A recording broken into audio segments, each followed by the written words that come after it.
fisiopatología sobre el sistema adrenina-angiotensina-aldosterona. Pero vamos a recordar, porque necesito que ustedes comprendan el panorama general de lo que es este sistema y a qué nivel actúan estos fármacos relacionados al sistema adrenina-angiotensina. El siguiente, por favor. Muy bien. En líneas generales, en el sistema adrenina-angiotensina, las acciones del sistema adrenina-angiotensina-aldosterona están relacionadas con la regulación del equilibrio hidroelectrolítico, es decir, de varios electrolitos, entre ellos sodio, potasio, cloro, magnesio, fósforo, etc., y el agua. Pero también, por ende, esta regulación del equilibrio hidroelectrolítico va a dar la regulación de la presión arterial. ¿Ya? Ese es el objetivo del sistema adrenina-angiotensina-aldosterona, el objetivo principal. Ahora, ¿dónde existen este sistema? ¿Dónde se activa? ¿En qué órganos se activan? Bueno, se activan en diferentes tejidos, ¿no? Que existe este sistema adrenina-angiotensina-aldosterona, que realizan unas funciones parácrinas, autócrinas y intrácrinas. ¿Cuándo se dice parácrinas? Cuando la acción de este sistema es aledaña a la célula, o sea, vecina a la célula, ¿ya? A las células vecinas. ¿Cuándo se dice que son autócrinas?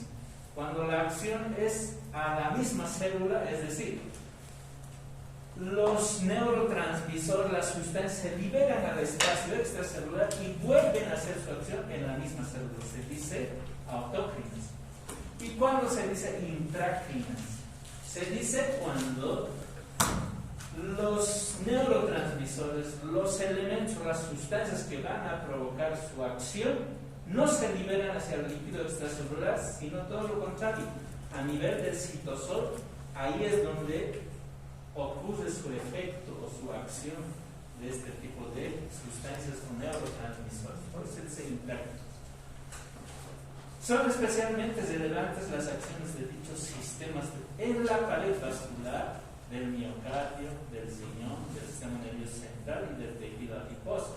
Pero más que todo nosotros vamos a enfocarnos a lo que es el riñón, ¿sí? Es en donde el punto inicial de la activación de este sistema adrenina-angiotensina. El siguiente, Cristian. Ya. Entonces recordaremos primero, siempre, ustedes ya lo conocen, pero vale la pena recordar el sistema adrenina-angiotensina y aldosterona. No está aquí como fármaco en relación a la aldosterona, pero sí es necesario recordar. Muy bien.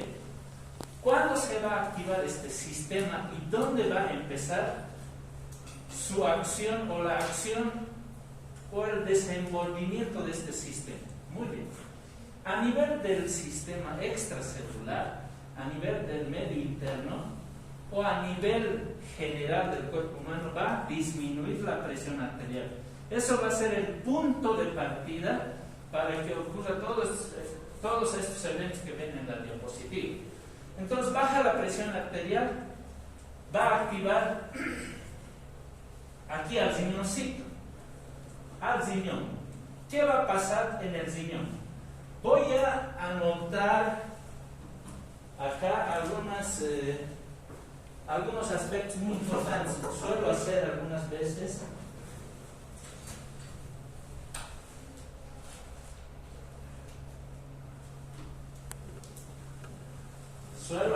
Digo, porque no, ya pasa.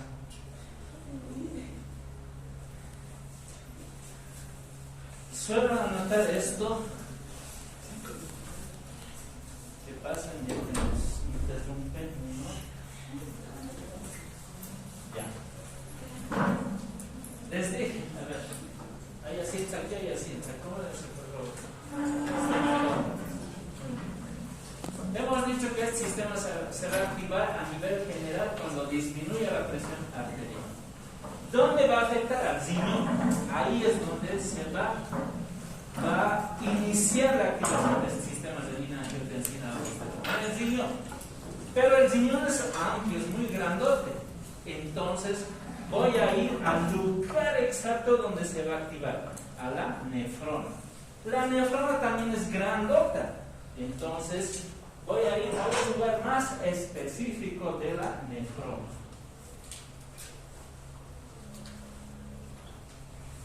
Esto no sirve. Tengo otra diapositiva mejor. Más adelante subimos. Ahí. No, la anterior. Eso. Pero apagaremos, si no, como me puedo equivocar así anotando. ¿No?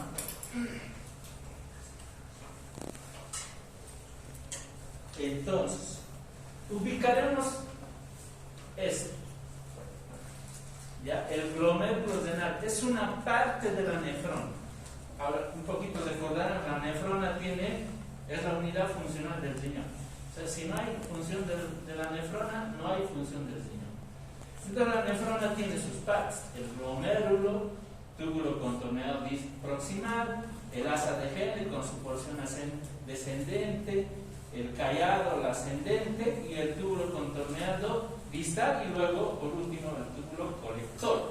Pero hablemos de la primera parte, que es el glomérulo renal. Este es el glomérulo renal, es una imagen esquemática. Aquí está la cápsula de Bowman, los podocitos, etcétera, etcétera. Pero aquí, ¿qué nos interesa? Nos interesa estos dos arteriolas. La arteriola aferente que está ingresando al glomérulo renal, y la arteriola eferente que está saliendo del glomérulo renal. Sabemos que la arteriola aferente trae sangre contaminada, sangre que tiene muchos tóxicos, entre ellos la urea, exceso de electrolitos, etcétera, etcétera, exceso de agua, azúcar, etcétera, todo tipo de sustancias aquí en el glomérulo renal, para que el glomérulo pueda hacer un procedimiento fisiológico que ustedes muy bien saben, que es la filtración. Una vez filtrada la sangre limpia va a ir a volver al organismo, iniciándose desde la arteriola eferente. Muy bien. Pero hemos dicho que la nefrona tiene otras estructuras, entre ellos el túbulo contorneado distal.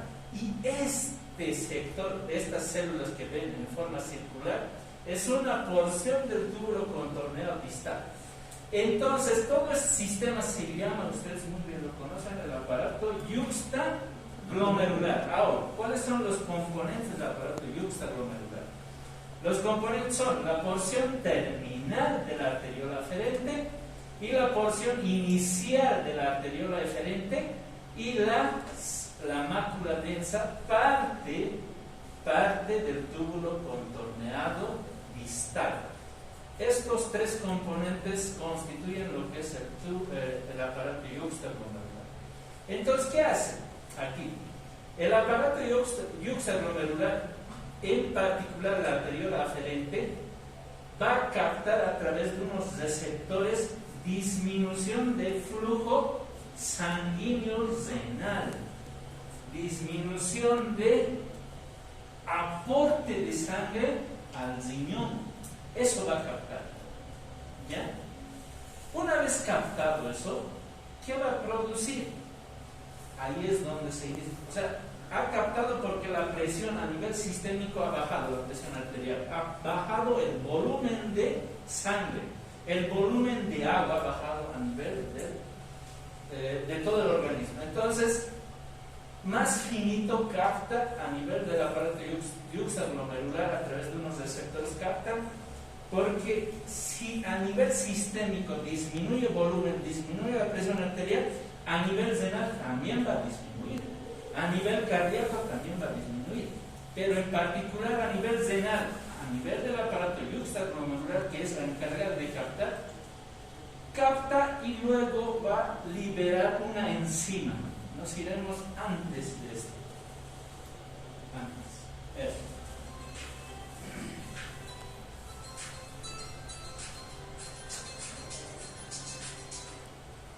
Una enzima. Y ese aparato yuxtaglomerular que les he dicho va a secretar una enzima que se llama renina. Y ahí empieza todo el juego del sistema renina-angiotensina-aldosterona. ¿Qué va a pasar una vez liberado la renina? Porque ha habido disminución de flujo sanguíneo a nivel renal y a nivel sistémico también. Ha bajado la presión arterial, por lo tanto ha bajado el volumen del líquido extracelular a nivel sistémico, entonces libera renina y empieza todo este sistema de renina-angiotensina-aldosterona.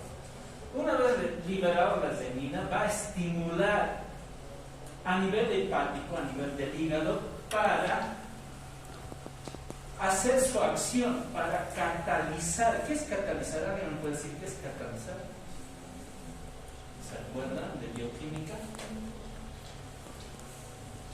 Catalizar quiere decir reunir algunos efectos, algunas opiniones y realizar una acción en base a esos efectos o a esas opiniones o a esas pequeñas acciones realizar. Es como decir aquí, ¿qué hacemos el 21 de septiembre? Entonces aquí opinan este bloque, opina este bloque, otros dicen traeremos veneno, otros dicen arroyo, otros dicen, no sé, los capos, qué sé yo.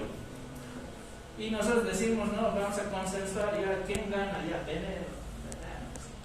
Hemos catalizado, hemos extraído unas ideas. Por lo tanto, aquí, igual en el hígado, esta renina, esta enzima, va a provocar que el angiotensinógeno, que es producido por el hígado, se convierta, se catalice en otra sustancia, que es la angiotensina 1. ¿Me entienden? La angiotensina 1. Ahora, esta angiotensina 1 va a tener su efecto en dos órganos principales, en el pulmón y en el pulmón, pero ¿en qué? En los vasos arteriales del pulmón y del riñón, particularmente en el endotelio. Ustedes saben que los vasos arteriales tienen siempre su endotelio, las células endoteliales. Ahí va a producir su efecto la angiotensina 1, pero la angiotensina por sí sola no hace su acción. Es inactiva la angiotensina 1, no sirve, en otras palabras. Entonces va a entrar la enzima convertidora de angiotensina, o el E. ¿Ya? El E.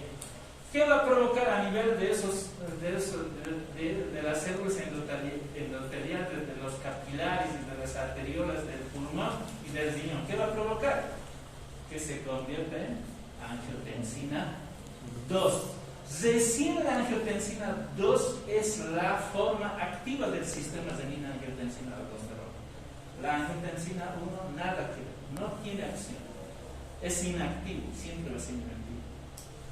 Pero gracias a la enzima convertidora de la angiotensina, se va a convertir en angiotensina 2 y recién va a tener diferentes mecanismos de acción.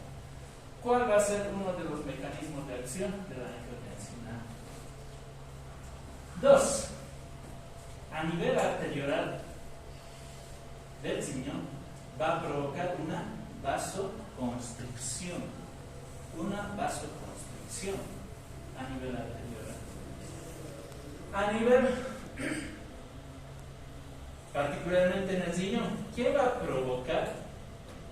Va a provocar, en primera instancia, la reabsorción de este ion o de este electrolito, del sodio, el primer electrolito que va a ingresar en el mecanismo de acción de regular la presión arterial, el ion sodio. Y luego el cloro y luego el agua.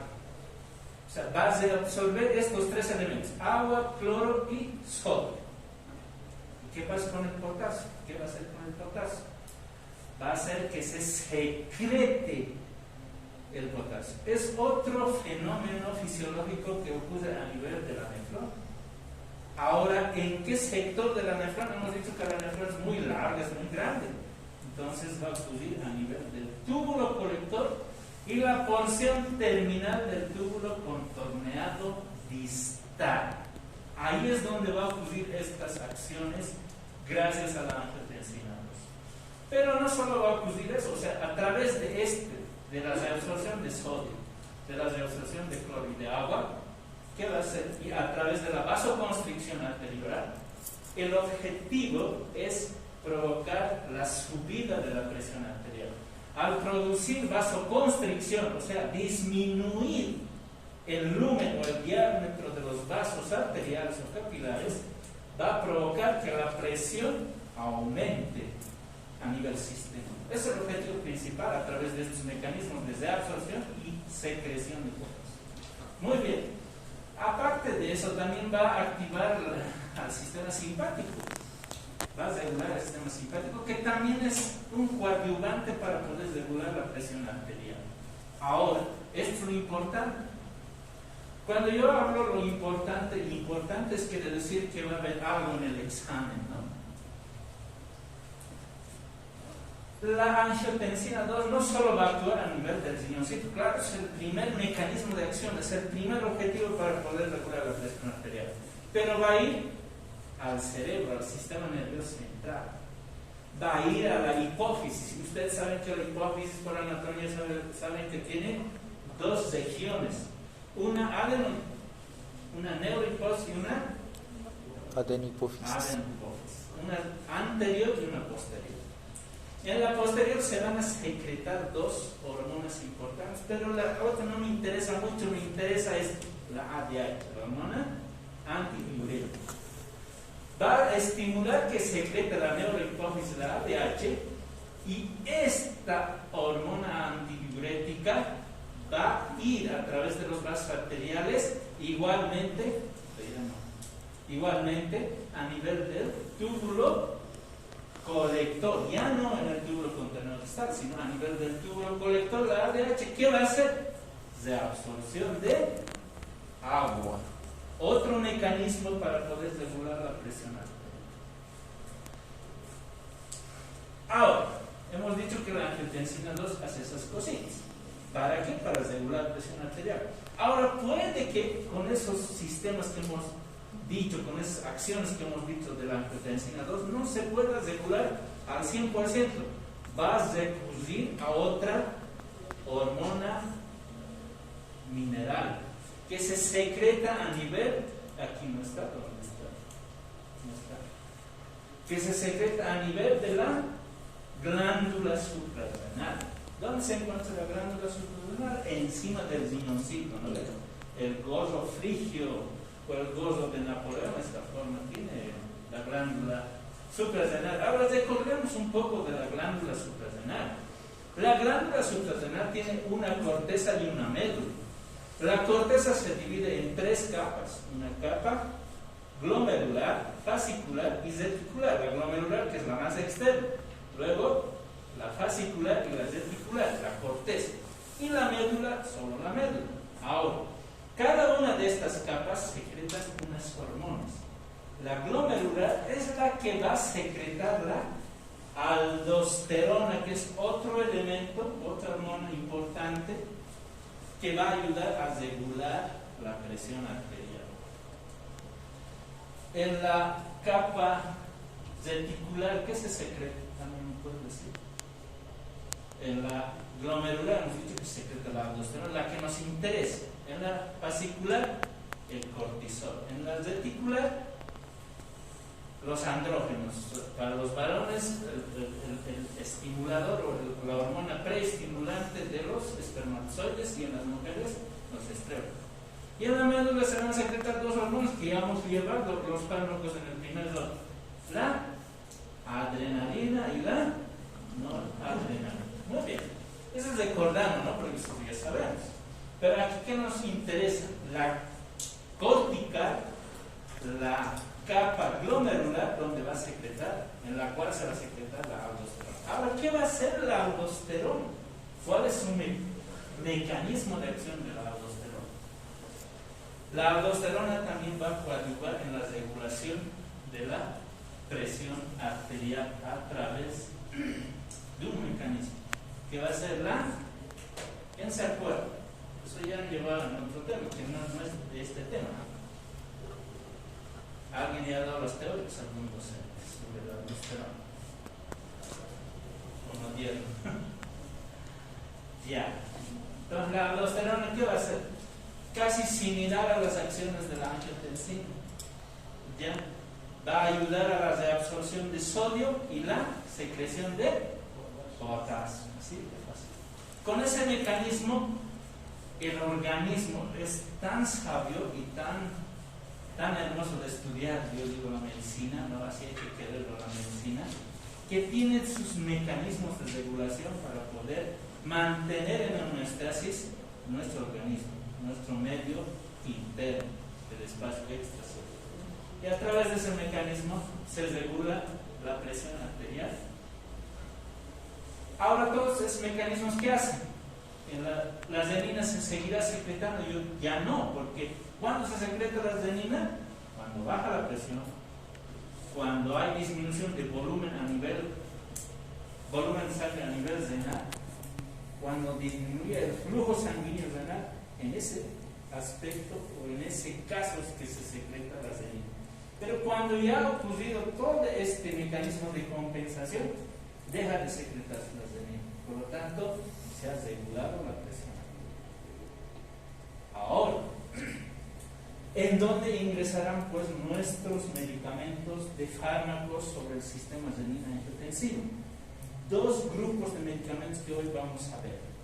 Tres, pero dos me interesan mucho y bueno, revisamos de hecho para esos dos grupos más que todo, porque eso es lo que más se aplica en la vida médica. Uno, recordemos de esto, el convertidor de la angiotensina 1 a angiotensina 2, que se llama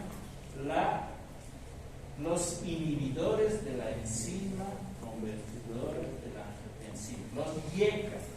Entonces vamos a hablar del enalapril, del captopril, del lisinopril, etcétera, etcétera. Muchos medicamentos que más adelante vamos a hablar. Pero a este nivel van a actuar esos medicamentos, los IECA. ¿Qué van a hacer? No van a permitir que haga la conversión de la angiotensina 1 a angiotensina 2. Por lo tanto, el objetivo de estos IECA es ¿qué es? Regular la presión arterial. Es decir, si la presión arterial se está elevando, porque el objetivo o el mecanismo de acción de la angiotensina 2 es elevar la presión. Pero, ¿qué hace estos medicamentos fármacos cuando actúan? Hemos dicho hace rato que la angiotensina 1 por sí sola no es activa, no sirve. Pero sí o sí necesita de esta enzima para convertir a angiotensina 2. Por lo tanto, nosotros debemos inhibir esa conversión de la angiotensina 1 a angiotensina 2, inhibiendo a la enzima, la acción de la enzima convertidora de la angiotensina. ¿Me entienden? Ahí es donde vamos a hablar de los fármacos, sus mecanismos de acción, efectos adversos, farmacocinética, etc. Otro grupo de fármacos es los ARA2, los que son antagonistas de los receptores de la angiotensina 2. Ahí actúan los ARA2. ¿Me entienden? Los antagonistas de los receptores de la angiotensina 2. Otro grupo de medicamentos, el más conocido que se conoce y que manejamos, es el losartán, ¿no? Y otro grupo de medicamentos actúa a este nivel cuando inhibe la producción de renina, que en este caso no se maneja mucho, más se maneja los IECA y los ARA2. El siguiente, por favor. Entonces, ya hemos introducido más o menos qué es lo que vamos a, por lo menos me ha llevado unos 20, creo 30 minutos para introducir, pero tenemos tiempo. Esto es ya, van conmigo. Del sistema de renina-angiotensina, hemos dicho que hay un precursor que es la preprorenina, que se convierte en renina. Esta se va a convertir en angiotensina a través, o sea, la renina convierte el angiotensinógeno en angiotensina 1 y la enzima convertidora de angiotensina convierte en angiotensinógeno 2. Y aquí hay una enzima, la aminopeptidasa A, que ayuda a convertir el angiotensinógeno 2 a angiotensinógeno 3. Y la enzima aminopeptidasa M convierte a hasta el angiotensinógeno, angiotensina 4. Pero este de la angiotensina 2 es el más activo para regular la presión arterial. En cambio, la 3 y la 4, bueno, pueden coadyuvar, qué sé yo, pero no son tan, sus efectos no son tan potentes, si es que lo vamos a llamar así, como de la angiotensina 2. Pero es importante saber. Por ejemplo, yo alguna vez siempre hablaba del sistema de angiotensina aldosterona y decía que simplemente llevaba angiotensina 2, nunca le tomó mucha importancia a angiotensina 3 y 4, aunque la angiotensina 4 es muy importante en el sistema nervioso central, porque también coadyuva con las benzodiazepinas para inducir sueños, relajaciones, etc. Pero, bueno, así es. En el tema de las benzodiazepinas. El siguiente, por favor. Antes. La transformación de la preprorenina está mediada a través de estas peptidasas: plasmina, tonina, calicreína, elastasa, el activador del plasminógeno tisular, que suelen ser preguntas de examen. Ya hay que considerar y hay que ver. Las diapositivas les voy a compartir a través de mi representante Cristian y les voy a compartir algo, ¿verdad? Pero esto memoricen y sépanlo. El siguiente. Muy bien. Hablemos de la enzima convertidora de angiotensina 2E. Hay dos tipos de enzimas, la 1 y la 2. Y esta, la 1, ayuda en la conversión de angiotensina 1 en angiotensina 2. La enzima, el ECA1, que podría ser igual pregunta de examen. El ECA2 a su vez se divide en dos acciones. En la conversión de angiotensina 2 en angiotensina 1,7 y la conversión de angiotensina 1, igual que esta, en angiotensina 1,9. Pero el ECA2, o sea, hay dos enzimas, ¿no? El ECA1 y el ECA2.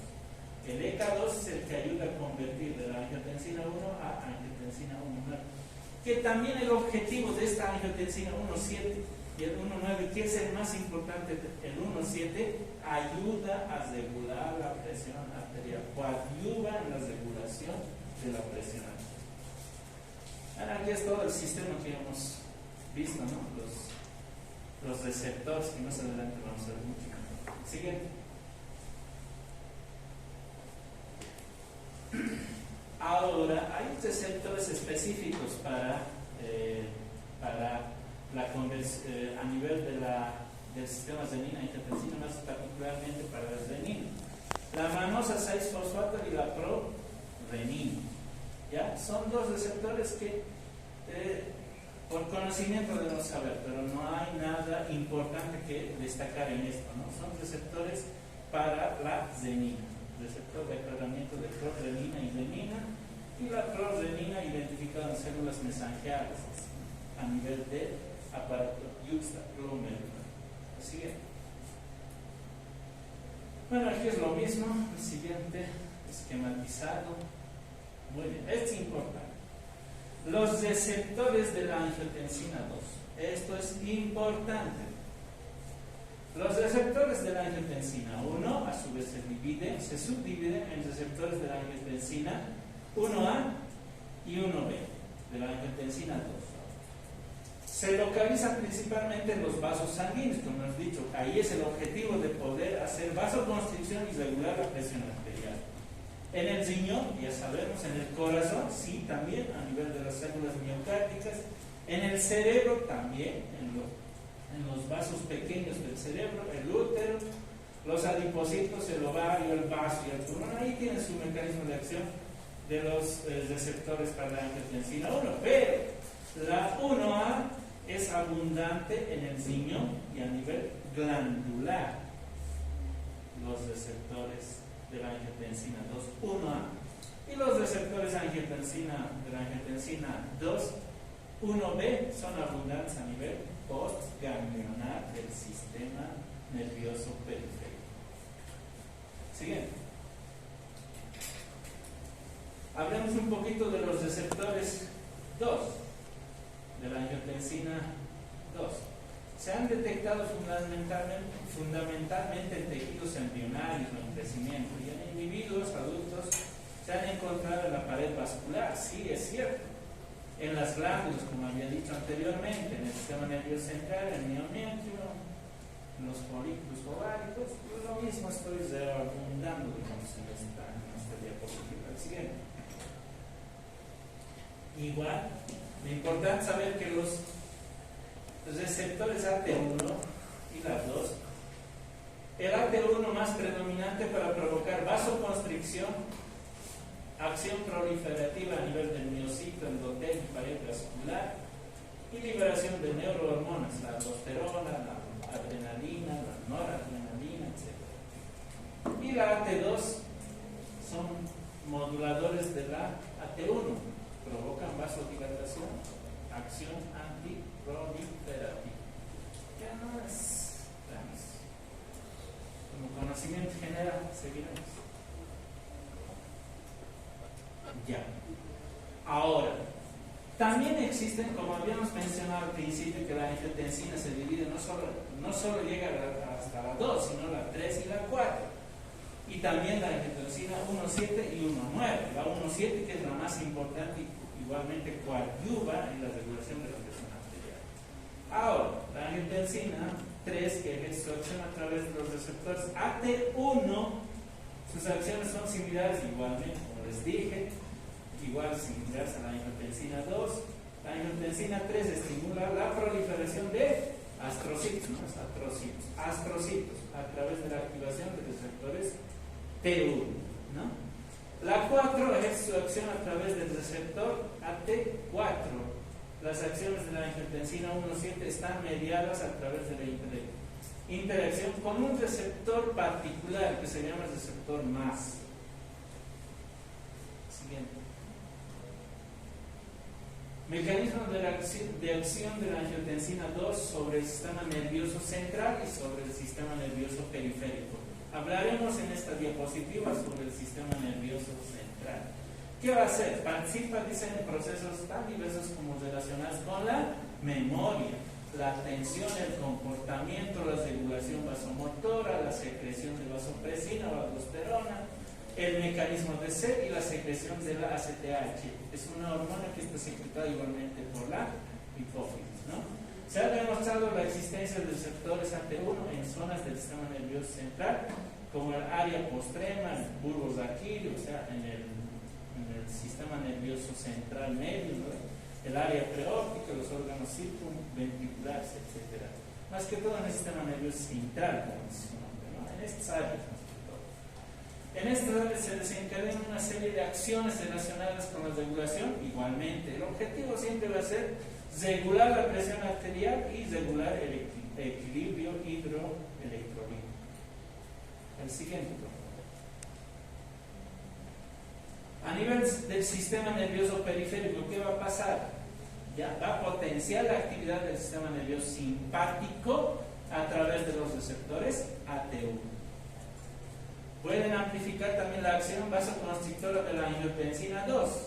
Ya fíjense, actúa a nivel presináptico mediante un aumento de la liberación de noradrenalina en las terminaciones nerviosas, una reducción de su recaptación y un aumento de su biosíntesis a nivel postsináptico y a nivel presináptico. A nivel postsináptico, potencia el efecto contráctil de la noradrenalina mediante la sensibilización de sus receptores, ¿no? Siguiente. Bueno, esto se abunda en lo que he dicho. El siguiente.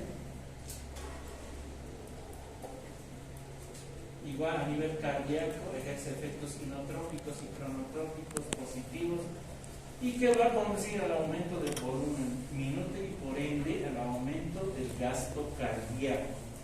Ya participa en la regulación de la comunicación entre miocitos y en la propagación del impulso cardíaco. O sea, también va a hacer su acción a nivel del potencial de acción y por ende va a aumentar el impulso cardíaco, la frecuencia cardíaca. Siguiente.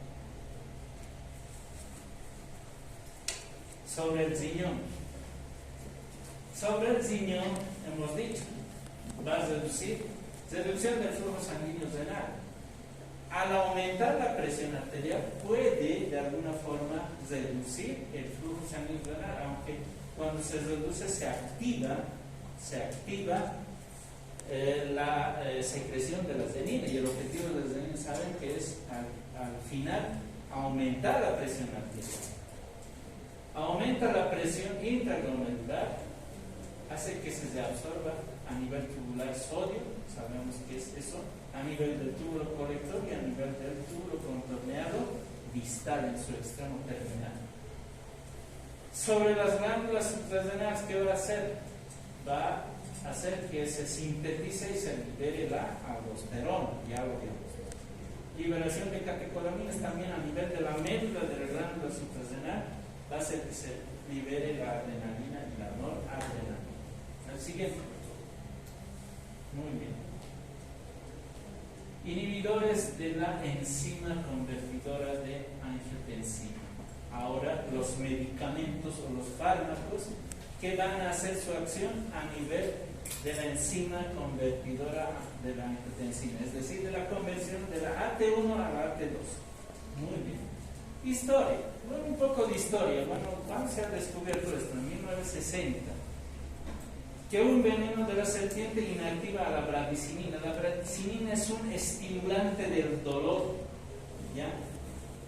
Un estimulante, y por ende esta bradicinina también va a surgir su efecto para disminuir la presión arterial. Por lo tanto, dice que la historia viene de ahí, ¿no? A través del dolor, siempre el dolor, porque los médicos nos estamos formando para tratar el dolor.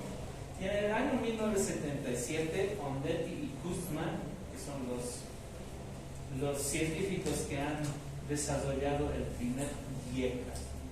Fíjense, recién en 1977, ¿hace cuántos años? ¿30? 40 años los IECA se manejan. Y no sé si se acuerdan los de mi grupo, les dije que algunos IECA, por sus efectos adversos, ya no se manejan. Por lo menos yo no manejo los IECA mucho. O sea, yo no manejo el enalapril. O sea, no quiere decir que soy un médico moderno, sino, bueno, las investigaciones ya no, por sus efectos adversos. No manejo mucho, sí manejo mucho los járabes. Les voy a decir por qué. Clasificación de los IECA. Se clasifican en 3 grupos. El primer grupo, inhibidores que contienen un grupo sulfitrilo y que están estructuralmente relacionados ¿con qué? Con el captopril. Son del grupo sulfitrilo. Inhibidores que contienen un grupo dicarboxilo y que están estructuralmente relacionados con el enalapril, que es uno de los IECA más representativos de estos fármacos. El tercer grupo, inhibidores que contienen un grupo fosfato y que están estructuralmente relacionados con el fosinopril. ¿Ya? Entonces, muy importante saber esto, o sea, de qué grupo son y a qué grupo corresponde y estructuralmente cómo o a qué fármacos va a dar origen. ¿Ya? Es muy importante saber esto.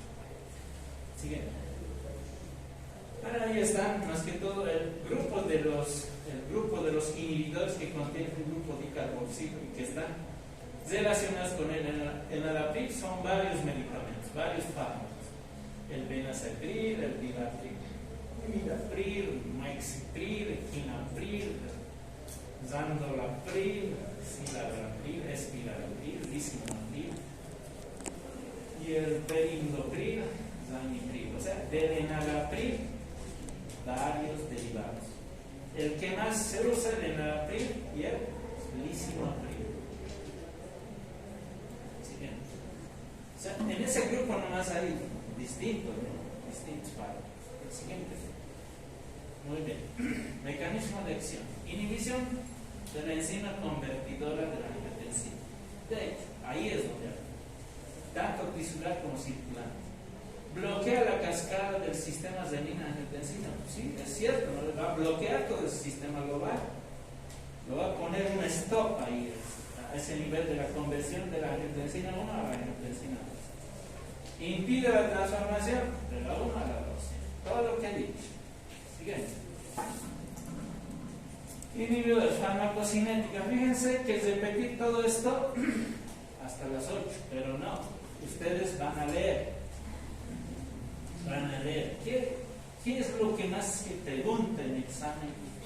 ¿Qué es lo que más debemos saber? Todo. Pero, ¿qué pregunto yo? Los de mi grupo saben, ¿ve? Biodisponibilidad. Excreción. ¿Dónde está? Excreción. Biodisponibilidad. Semivida, ya, eso para dosificar, eso cuando ya estén con médicos van a decir, enalapril cada 8 horas, enalapril cada 12 horas, de acuerdo a la semivida, ¿no? De acuerdo. Y la concentración plasmática, que no deja de ser importante, hay que nomás verlo, pero es bien importante, la biodisponibilidad. También es importante la biotransformación, no sé dónde dice aquí.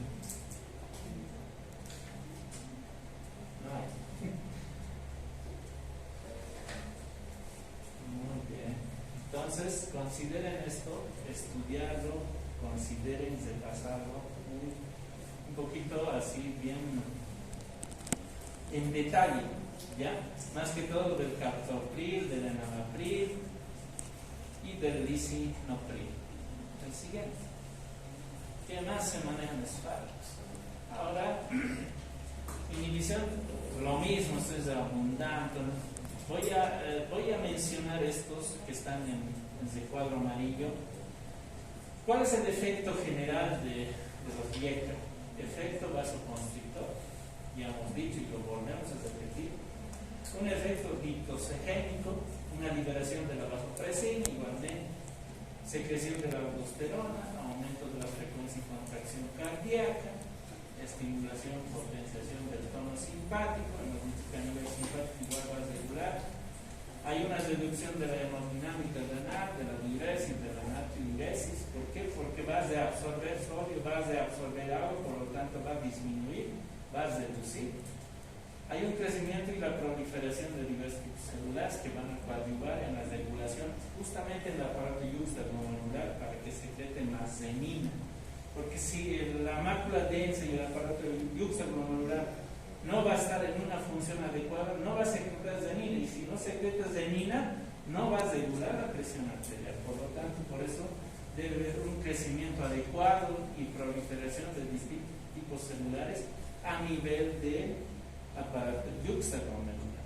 Seguimos. Efectos adversos. Efectos adversos que siempre yo pregunto. Efectos adversos.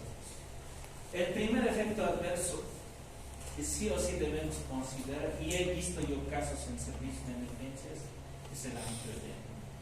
¿Qué dice? Que puede ocasionar la muerte debido a una insuficiencia respiratoria. ¿Por qué va a provocar una insuficiencia respiratoria? Porque va a obstruir las vías respiratorias, es decir, que los IECA, uno de los efectos adversos, como su objetivo es vasoconstricción, disminuir el volumen del vaso arterial. Por lo tanto, las vías respiratorias tienen una gran irrigación, una buena, excelente irrigación. El objetivo es vasoconstreñir, provocar vasoconstricción, pero por ende las vías respiratorias también se van a achicar y pueden producir una obstrucción por una insuficiencia respiratoria. Ese mecanismo, esa patología se llama angioedema. Incluso puede causar la muerte. Es el primer efecto adverso que debemos tener con los IECA. ¿Por qué creen que ahora yo no doy IECAs? ¿No ven? Porque en muchos estudios se ha visto que se ha causado este problema. Generalmente en pacientes de tercera edad, que estructuralmente, ¿no?, por su edad avanzada, ¿no?, los órganos ya no son pues como de ustedes, digamos, lindo, todo bien, ¿no? De ellos están más arrugaditos, es decir, igual, como se los ve afuera que están bien arrugaditos, también por adentro deben estar, ¿no? Entonces va a provocar, los IECA, ¿qué va a provocar? Más angioedema, más disminución del lumen de las vías respiratorias. Por lo tanto, angioedema. Por eso que yo no manejo, no solo yo no manejo, sino recomiendan a algunas organizaciones que hacen estudios de la presión arterial y el manejo de los dientes. Yo sinceramente ya no manejo hace 3, 4 años. ¿No? Pero eso no quiere decir que ustedes no sepan y no manejen. En jóvenes deben manejar, pero ese es el primer efecto adverso. 2, el segundo efecto adverso. Es cierto, pacientes, uno de ellos ha sido mi mamá, ahora ya le hemos cambiado hace 2 años a losartán, pues hipertensa mi mamá. Entonces se manejaba en Alapril, por la caja. Entonces yo decía, pues, tos, claro, sabía que era un efecto adverso, pero alguna vez le ha causado una angioedema. Le hemos revertido. ¿Cuál sería el medicamento para la reversión de esto?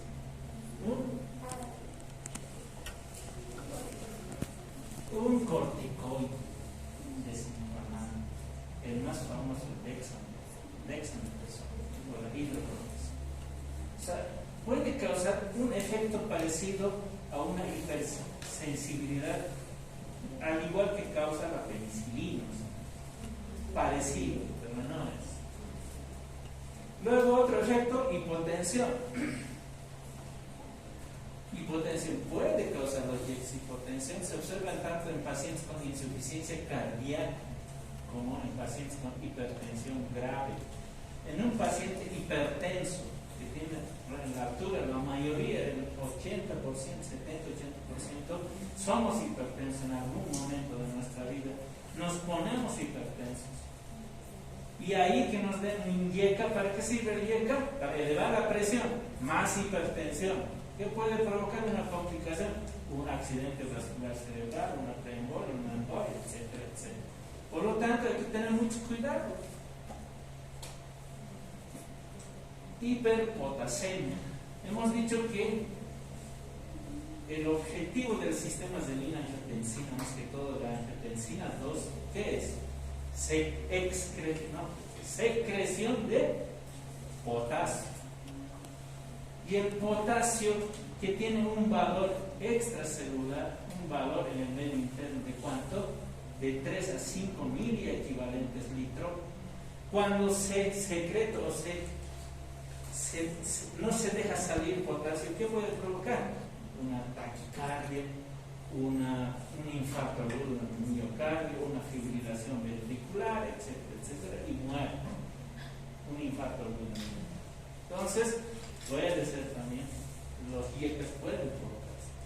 Y otros problemas, la insuficiencia renal aguda, una neutropenia, que no son tan relevantes, pero no es que no tengamos cuidado, puede provocar una insuficiencia renal aguda. ¿Ya? ¿Sigue? Ahora, también se pregunta interacciones, muy importante saber interacciones. Interacciones de los IECA con los AINES, ¿qué van a hacer? Reducen el efecto hipotensor, reducen a inhibir las prostaglandinas. ¿Ya? Reducen el efecto hipotensor. Los IECAS con los diuréticos, vasodilatadores y agentes que modifiquen la actividad simpática, pueden potenciar un descenso de presión arterial, pueden dar una hipotensión severa cuando se maneja con diuréticos. Ya con AINES, por ejemplo, los AINES más conocidos, paracetamol, aspirina, etcétera, etcétera, diclofenaco, el ibuprofeno, etcétera. Los IECA incrementan las concentraciones plasmáticas de dioxina y litio, que son tóxicos cuando están en demasía en nuestro organismo. Van a disminuir su excreción, por lo tanto, pueden provocar muchos problemas. Una intoxicación por litio o dioxina. Ya hay que tener mucho cuidado con los IECA. Los antiácidos pueden reducir la absorción de los IECA. Los antiácidos, por ejemplo, como el sulfato de magnesio, el que más se toma, el hidróxido de aluminio, que sirven, no tanto, ¿no? Pero los que son antiácidos, ¿no? El hidróxido de aluminio es el que más se usa, ¿no? El famoso máximo etcétera, etcétera. Si consumes eso y tomas un IECA para poder elevar la presión o en todo caso ayudar a regular la presión, no sirve porque los IECA ya no van a ser su acción, sino los antiácidos lo van a anular su acción. El siguiente, por favor. Aplicaciones farmacológicas ¿en qué? En hipertensión arterial, insuficiencia cardíaca, infarto agudo miocardio, prevención de nefropatía diabética, prevención de daño orgánico asociado a hipertensión. Hipertensión. Si uno está hipertenso, le damos IECA, nuestro objetivo es bajar la presión. Ese es el objetivo con este medicamento. Por lo tanto, en pacientes hipertensos sí se maneja el objetivo es bajar en ese momento.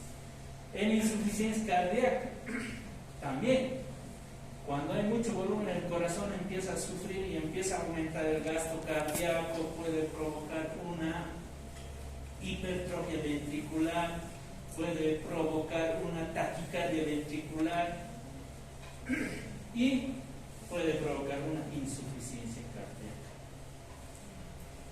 Cuando hay mucho volumen, aumenta la presión, el objetivo es regular con los IECA, bajar la presión. El infarto agudo miocardio igualmente nos ayuda, aunque no es el fármaco de elección, pero ayuda a bajar la presión y con eso nos ayuda a regular o a disminuir la mortalidad por infarto de miocardio. Prevención de nefropatía diabética, excelente en pacientes diabéticos. ¿No? Ya cuando estos medicamentos inhiben la conversión o bloquean la conversión de la angiotensina 1 a la 2, entonces, ¿qué hace? La adenina también un poquito va a disminuir su secreción. Y al disminuir, ¿qué va a provocar? Más conservación de la estructura del aparato extrapulmonar, por ende, la conservación de la integridad, tal vez lo vamos a decir del siguiente, menos nefrotoxicidad. Entonces hay que siempre tener cuidado en el manejo de lo que llega. No es simplemente como antes se manejaba, ¿qué tal? Bueno, tengo presión alta, no, es que mi abuelita me ha dicho, o mi vecino me ha dicho, en la aprieto, a la piel o a la panza, en la. No es así, ¿no? Prevención del daño orgánico asociado a hipertensión, igualmente, ¿no? Siguiente. Antagonistas no peptídicos de la angiotensina, lo que les dije, ¿no? Los que van a antagonizar a los receptores de la angiotensina 2. O sea, ¿ya? Y esos son los famosos ARAs, ARA2, por eso se dice ARA2, antagonistas no peptídicos de la angiotensina 2 o antagonistas de los receptores de la angiotensina 2, por eso se dice ARA2. O sea, van a actuar después de que ya se ha convertido la angiotensina 1 a la 2, ya pues ya se ha convertido y ya sabemos qué va a ser la angiotensina 2. Entonces, a ese nivel hay que atacar ahora. ¿Con quién atacamos? Losartán, la primera elección, telmisartán, la segunda elección. Y aquí están todos, el candesartán que utilizo, el ormesartán que utilizo, el valsartán que utilizo, telmisartán, el losartán. De estos utilizo casi, a ver, o se utiliza, no solo yo, veo que digan aquí el doctor, no está diciendo utiliza, no, se utiliza. Losartán, telmisartán, ormesartán, el candesartán. Los otros, por conocimiento, no sé si habrán en Bolivia, nunca los he visto, en otros países debe existir, tal vez ustedes conocen. El siguiente es la clasificación, ¿no? Ya saben.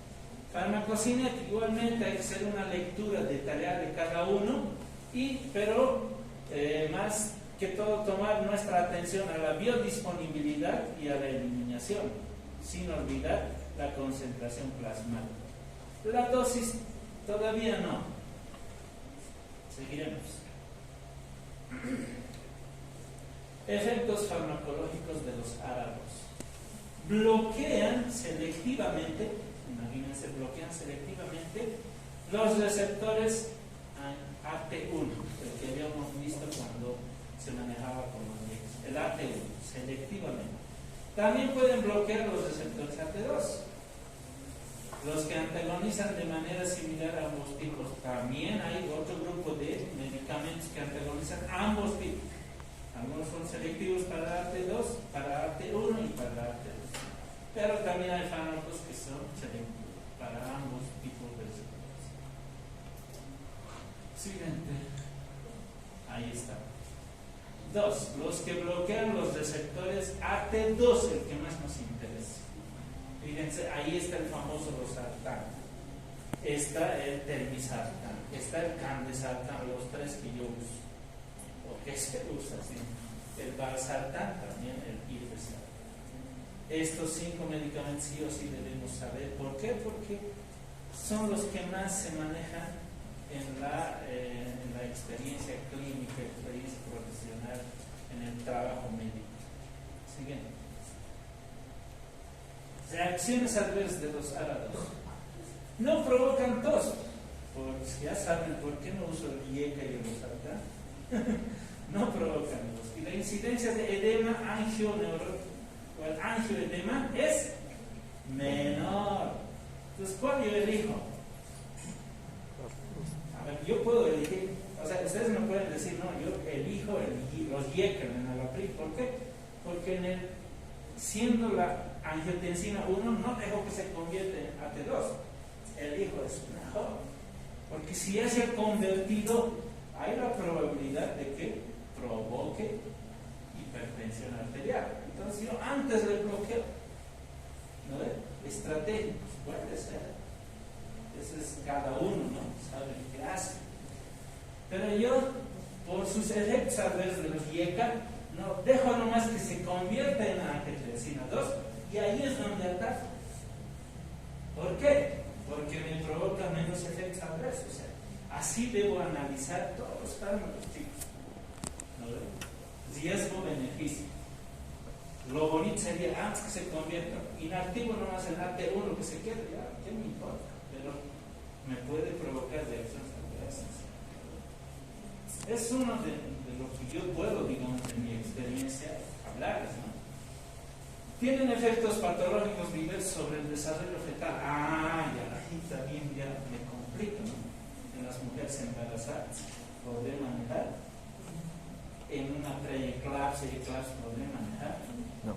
Puedo manejar bajo muchos riesgos, pero más se maneja el alfa-metidopa, otros medicamentos para las mujeres embarazadas. No mucho el losartán, todos los árados, no se manejan. No, aquí mira con mayúsculo todo lo he puesto. No utilizar durante el embarazo. Eso debería preguntar. Ya.